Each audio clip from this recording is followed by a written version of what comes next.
बांके बिहारी लाल की जय, बोल बंसी वाले की जय, बोलो सनातन धर्म की जय। और मेरी प्यारी प्यारी यूट्यूब बहनों, आप कैसी हो?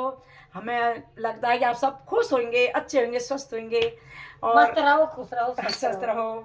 आज हम एक भजन लेकर आए हैं, सुनना, बड़े ध्यान से सुनना, बड़ा अच्छा भजन है।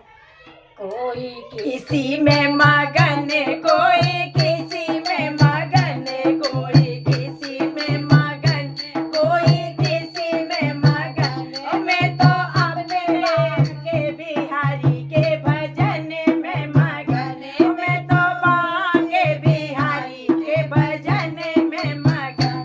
कोई किसी में मगन, कोई किसी में मगन, कोई किसी में मगन, कोई किसी में मगन। मैं तो बांके बिहारी जी के भजन में मगन, मैं तो बांके बिहारी जी के भजन में मगन।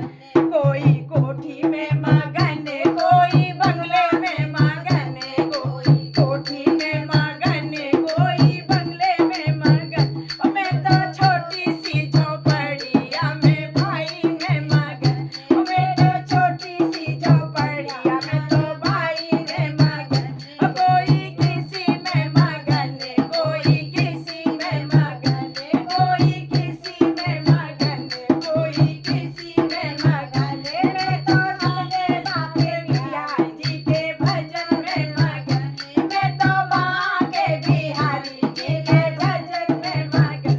कोई सोने में मगन, कोई चांदी में मगन, कोई सोने में मगन, कोई चांदी में मगन।